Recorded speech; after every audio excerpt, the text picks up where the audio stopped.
Jessica was actually in a long-distance relationship. Some scandalous Scandalous.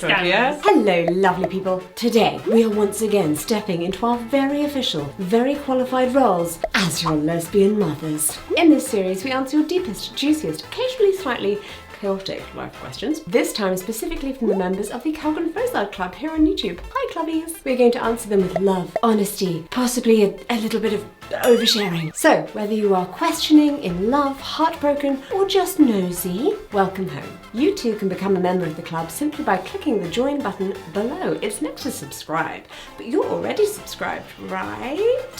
This video is sponsored by Surfshark. And with that, bing, my beautiful wife. Hello, darling. I come with my own sound effects and everything. Yeah, she does. Really cuts on costs. It's wonderful. Now, let's get down to those questions. Right, first question. Happy Mother's Day. It's Mother's Day in a country that's not our country. As we film this, we were like, what? Mother's Day? Yes, apparently it is. Do you both get celebrated on the same day, or do you each get your own day? So each one gets a day to completely let go of the mental load. I mean, we've never properly discussed we've never had this. we've never had a proper discussion. I'm staring at Jessica because generally Jessica was like, oh, it's very much like it's your day, like we can celebrate. Because I bought Jessica, I got Rupert to buy Jess and the girls to get her a card, and you were a little bit surprised that we'd got you a card. Yeah. Because you were like, oh, but it's kind of the day that you celebrate. And even Rupert said to me when we bought the card, why are we getting Mama a card? Isn't it your Mummy's day? And I was like, what? And this is the first I'd kind of learnt that he thought it was just my day. But it was obviously you had obviously discussed it with him about how we need to we talked about what we were how we were going to celebrate you. Yeah, but I think it's because of how we share the workload in terms of parenting. I'm the cook. I work full time. I do most of school runs, and I get up in the night and feed the girls. And you gave birth? I gave birth. Not less than a year ago. It was more, so I don't think giving birth makes you the top mother, makes you the better mother. I was trying to get to my point. Sorry. The reason, I was just trying to say that the reason that Rupert and I really wanted to celebrate you is because you've been through a lot last year. Okay, but I always think it's more to do with, I think the idea of Mother's Day is, like you say, the person implies, who gets to, not have the stress load. And I think it's because the stress load for Mother's Day, traditionally, is meant to be because you're the one who's been cooking and caring for the family and cleaning. So it's meant to be that day, this is my opinion, that day you don't have to worry about doing those things. So, Jessica's not the best chef and she doesn't really like cooking, so she'll get a takeaway that day. And, and I'm just a bit less, and I'm a bit you know what, nothing's gonna get washed up as much. Although I can't really live in a dirty house, so I just can't really stand it. But Jessica doesn't wash up. I actually did wash up that day. Did you? Yes. Wow, she forgets so easily. And obviously we don't celebrate Father's Day. Please don't celebrate me on Father's Day. I am not a father. We're going to celebrate each other. I got you, we got you a card. We just celebrate each other all year round, to be honest. If I'm having a tough time, you and Rupert go to the supermarket, you'll come back with some flowers. Yeah. And be like, we love you. And that feels really nice. Yeah. Yeah, I think we should celebrate each other throughout the year, really, which is very nice. Today's video is sponsored by Surfshark, my favourite VPN. Surfshark is a whiz at protecting your personal information and privacy. When you're online, which, hello friend, probably are right now, your data can be exposed to tracking, hacking, and snooping. A VPN keeps your browsing private and secure. No one needs to know you're searching for answers about that weird toe thing you have, or why you're feeling a certain way about that girl at the coffee shop. Did you know that public Wi-Fi at a coffee shop is a prime target for information scraping? I know she's cute, but if you insist on going there this often, you need to download Surfshark right now. And do not click on that email. If you had Surfshark's new email scan checker, which is handily built into Surfshark's Chrome extension, by the way, it could detect the phishing attempts and malicious links before you even click on them. Too late. Oh no. Okay, I told you not to click. Surfshark is easy to use. You just choose one of their over 4,500 servers in 140 locations to start browsing securely and privately. Runs in the background, and it gives you one less thing to worry about. Oh, and you can watch streaming shows that aren't available in your country. Or, they are available, but you can watch them ahead of time. I watch Hulu. Anyway, why aren't you using Surfshark already? Just go to surfshark.com/Jessica or use code Jessica at checkout to get 4 extra months of Surfshark VPN for free. Or if it's easier, you can just scan the QR code on screen right now. I don't know where it is. It's somewhere. One of my hands is touching a QR code. Hello. Someone would not nap. So she's here now. Hello. Okay. The girls are very into standing at the moment. Yeah. It's the thing Everywhere. that they want to do. Yes. What's happened to your lamp up there? Don't question. I don't know. Anyway. I saw an interesting question here. Okay. Where does it say? It says, you two have the most adorable way of roasting each other lovingly. Has Rupert picked up the same love language? I don't know about that, actually. He's very sweet. He likes to He's love bomb. so sweet. I've recently He says, passed my driving test. Wait. I've recently passed my driving test, okay? But I'm not the world's most confident driver. I mean, to be fair, and you have to now drive a 7-seater like such a big like car. It's my MPV. first car. Is it MPV? Is that what they're called? Multi-person Yes, exactly. Yeah, it's a large car. It's a big car. We had to. I mean, for Americans, it's probably like a normal-sized car, but for British people, it's a big car. Yeah. We had to have 3 ISOFIX points, obviously to fit their car seats in, so it's a big one. And I was recently picking him up from school, and I got a bit wedged in between 2 other cars, and those parents were not coming out to get in their cars because their kids were in the older school and were taking longer. And so I was like, okay, I can do this. Yeah, I can do this. Going back and forth. No, maybe not. Not the angle. No, can't do it. Let's try again. Let's get this angle. And he was so sweet. He was in the back. It's okay. We'll do it this time. Let's just take some deep breaths and try again. I'm here with you. It's okay. You can talk to me. Oh, so That's it. Try again. Don't worry. It's all worry right about that they're looking. Huge group of kids looking at me. Don't worry about them. It's just us in the car. Oh.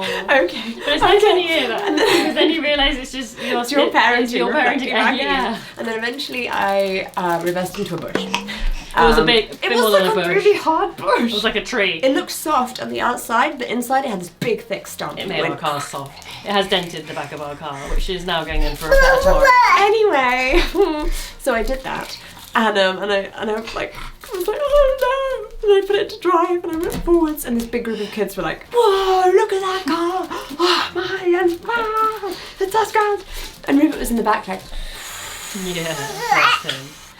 shall we get out and sit on a bit of grass, have a calm down moment? I was like, yes, we should.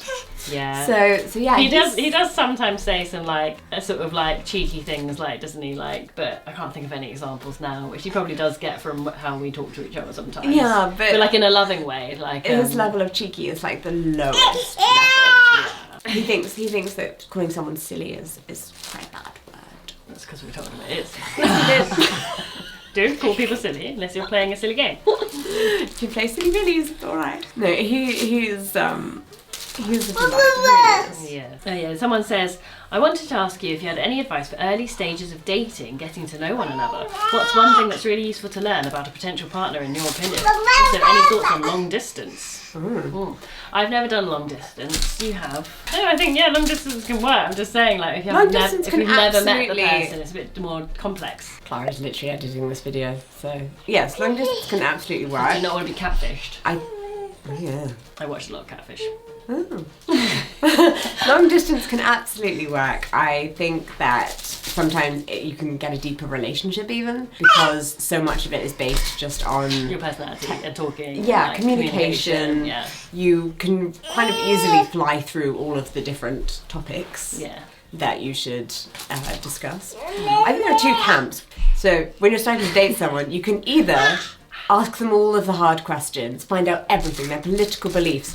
What would you do if our child came out as trans? Yeah. And then what would you do if I started to get early stage dementia? And if you got like if you got an answer that you weren't really that happy about, or you were like, what? You can just like be like, oh, sorry, I've got to go, my mum's calling me, or like, bye. Sorry, I got, whatever it is. Yeah. Without it being awkward. Compared to like in person, you'd be like, probably couldn't hide on your face like the shock that they are actually a Trump supporter or something, But then the other camp is that you should get to know someone who they are as a human being, because our opinions on things can change, but your kind of like core values and core morals, who you are as a human being, don't change. There are definitely things about us that are different to what we were like when we first met 12 years ago.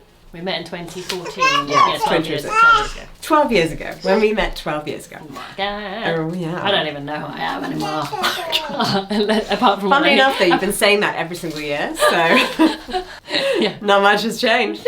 I think the who we are at our cores hasn't really changed, and that how we first initially got so deep in our relationship was sharing that really intimately. So I think it's important to get all the deep conversations out the way.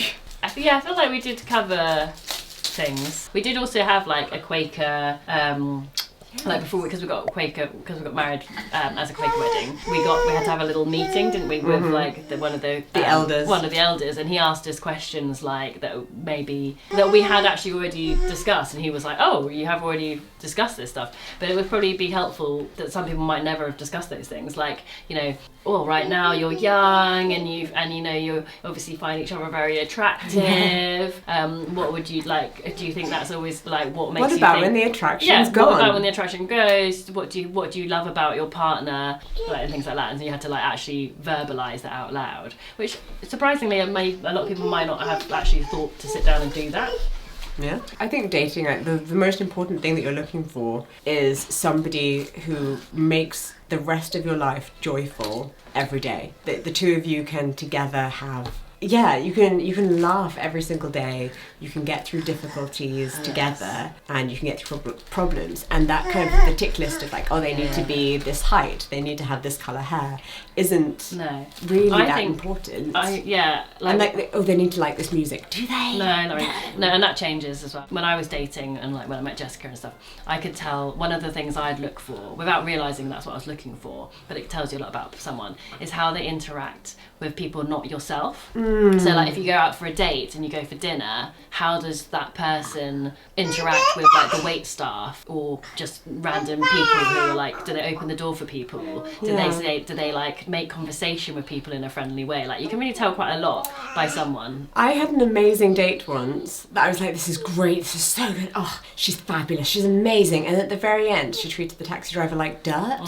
like just not a human. I was like, oh, ruined. No, I think it tells you a lot about someone, because someone can treat you like prince or a princess or whatever right now. Right now, but if they're not generally courteous to everyone that they come into contact with, then it tells you a bit more about the core of that person. Yeah, but it's almost like finding someone who you think you could have an amicable divorce with. Does that make sense? And if something happened, we'd be like, okay, let's find a way to just make the best. I mean, you told me that you don't believe in divorce. And I don't. Divorce and We're never getting divorced. Alright, our next question is about language. So we've taught Rupert sign language when he was a baby and a toddler, and he got to the stage where he could sign sort of short 3-4 word sentences, and then he got a bit older and realised that actually he could just talk to me, and he didn't, and in the way that most people around me do, because even though I'm deaf, I do mainly lip read, and I do use my own voice, and I use sign language more for work things. But with the girls, I've also been doing sign language with them, and whenever I'm alone with them, I try and communicate with them just in sign, which is what I originally did with Rupert.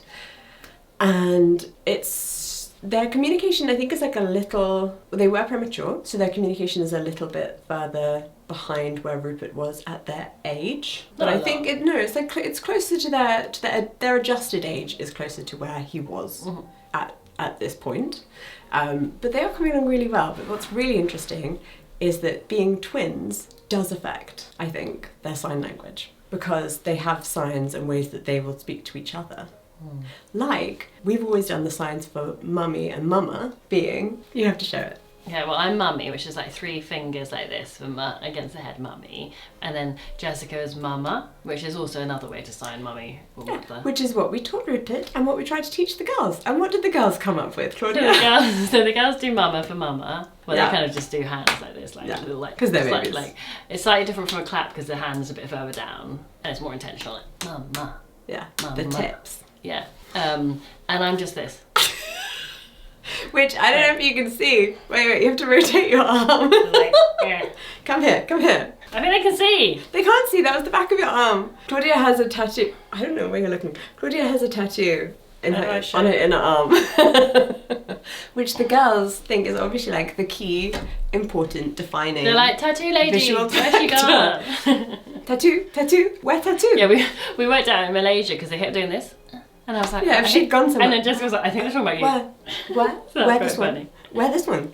So yes, being twins does affect how they sign and how they communicate with us and the world. It'd be interesting if like people who don't use sign language in the home, who have twins, notice that their twins do sign, like come up with signs. Well, yeah, it's When common pre-verbal. for twins to be able to communicate with each other in their own special twinish ways. Yeah, or with like secret words, or like not secret words, but with their own words or own languages and stuff as well, don't they? Oh. Not language, but like gobbledygook. That makes sense to them. Makes complete sense to them, it really does. Yeah, like Augusta calls Theodora Dada, makes sense, of course.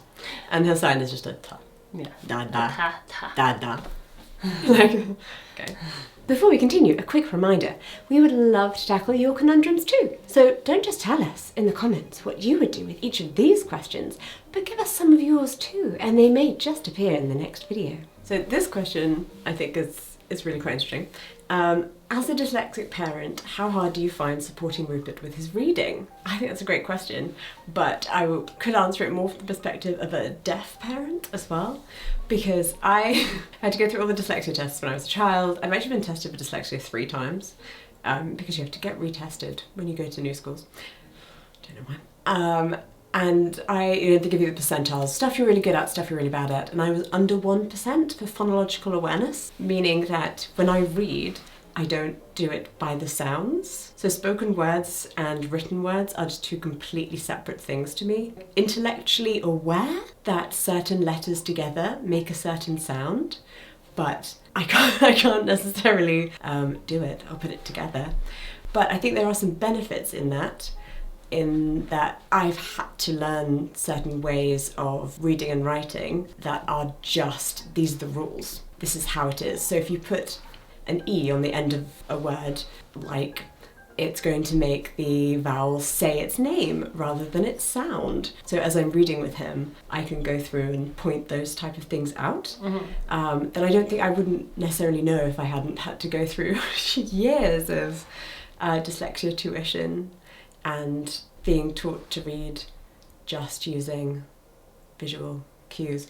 But it is really, I cannot do, if you say a word, they test you by saying a long word and they take out a sound. They say, make the word consumption, but take out the mm. Are you asking me to do it? Yeah. I guess it would be like consumption. Oh, okay, she can do it. But but when they do it in the test, it makes a word. Like it's a long word, and then they take a bit out, and it actually makes another word. And I would just stare at this person like, I don't know. So pros and cons to being a parent with a learning difference. I mean, I don't think I actually ever got tested for dyslexia. Would I have known if I'd got tested for dyslexia? Did they tell children you're going to be testing you for dyslexia How old were right you? now? When? I do. That's fair. For Okay. what? I'd say, when I'm at primary school, I joined the dyslexic kids in this extra class, and it was called Yes. extra English lessons. And you did it when, like, when the other kids were doing something else. And then Have you ever outright asked your father? he doesn't know. It's I think true, I he asked him. knows nothing. Anyway, but yes, I asked my mum and dad years ago, and they said no, I wasn't dyslexic. So, You just had to go to the special classes. yeah, but I was like, did I do the test? I was like, I don't think I did, because I would have like remembered. Anyway, like I remembered I had to learn the rules, like how to spell because, like big elephants cause accidents under small elephants and things like that. But when I read as well, like, I mean, an example is Harry Potter. I read Hermione as Hermione Makes sense. because I just read it as it should be. Like, how was I meant to know? You meant to pronounce it Hermione. That makes no sense. So I read it how it should be. And surely, is that a dyslexic thing? That's just like a... Yeah, I don't know. As a small child, I know I'm really weird. As a small child, just to preface it, I'm weird. As a small child, I looked up Latin so I could learn why words were weird in English and why we then had to say them differently than they were than they were spelled. Yeah, I think English is probably one of the So- hardest languages to learn. Such a weird language. But the advice I would give if you're struggling to help your child learn to read is Pinterest. It has a weird... I know. Pinterest has a very strange number of really helpful homeschooling, like obviously you don't have to homeschool your child, but it has a lot of homeschooling resources where you can go through different games with your child and you can learn all these different rules that you do learn in your dyslexia classes. You may have forgotten them. It was a while ago. Where have you seen the biggest difference in prices from when you started travelling to Malaysia to now? Has the UK had the largest difference in costs of things like food, or has Malaysia? I would say... Very interesting question. Yeah, that is an interesting question. I mean... There's also a follow-up at the end, which is, what takes the biggest chunk out of your change right now? For me, it's food. Yeah, food. I mean, I think surely it's a global thing, isn't it? I think most countries have been affected similarly. Yes, I think perhaps the UK isn't massively self-sufficient. No. When we go to Malaysia, we are tourists and we are on the UK currency, which is obviously strong. Yes. And I think when we went out years and years ago, I think it was maybe like the best it was ever when we went together, maybe in 2018, was like 7 ringgit to a pound, like close to 7 ringgit. Yes. And like 1 ringgit was sort of equivalent to, well, it's not really, but like... Things felt less expensive then, whereas now when I was buying things like we had to buy pyjamas for the girls because we didn't have the right kind of pyjamas, and the prices of some of the baby clothes, for instance, were comparable to the UK. Yeah. And it was a bit like, oh wow, this is definitely different. Yeah. When I was buying things for Rupert years ago, and it was like, this is amazing, oh my gosh, Yeah, I would say so. Yeah. Great quality and so cheap. And now it was more like, oh, I could get something in England for the same. Yeah, that's true. But is it like with clothing as an example? I think maybe clothing in the UK has either like got more affordable, some of it, children's clothing, or not changed that much in prices compared to food, which has gone up a lot. Yes. So like you could buy a baby grow when Rupert was a baby for, you know, like a pack of 3 for £10, and you can still buy a pack of 3 for £10. Yeah. Whereas food is like gone up a lot. Whereas a chicken has now doubled or tripled in price. So Well, food is what we spend most of money on. when I would say, and also when we went to, like, for instance, like when we ate out at Madam Kwan's, which is just like like a Malaysian favourite chain restaurant, I would say things were more expensive than I remember them being. Yes. Like, it wasn't like, oh, we could buy everything on the menu and just feel like It definitely we just wasn't wanna the try same kind of, wow, shocking, so much. But then And definitely would be expensive for, like my auntie said, food was really, like eating out was really expensive for her. It used to be cheap for her to eat out. Yeah. And like, so when we went to, like, where was it? Yong Tau Fu. Yeah, Yong Tau Fu. So it's like not a fancy restaurant or anything, No. just a local place. She said to me that that's actually really quite expensive meal out. Yeah. This is a fun question because our family is multicultural. The question is, are you going to take the family to Sweden to share your Swedish side? Are we? We don't really celebrate any of my No, we do. thing. I mean, at A bit. Christmas. Because when Sweden, I feel like Swedish traditions are big at Christmas. So we do like a smorgasbord thing. All and of you the do Swedes are like, we do other stuff, Yeah. not just Christmas. You do the like walking down the stairs with the candles. What's that called again? Saint Lucia. So yeah, Saint Lucia. And you taught Rupert the little dance. I did. I've taught him some Swedish songs and some Swedish dances. Yeah. But I do think that we don't kind of prioritise that side of the heritage. No. Because we live in a predominantly white society. It's not like a wildly different thing.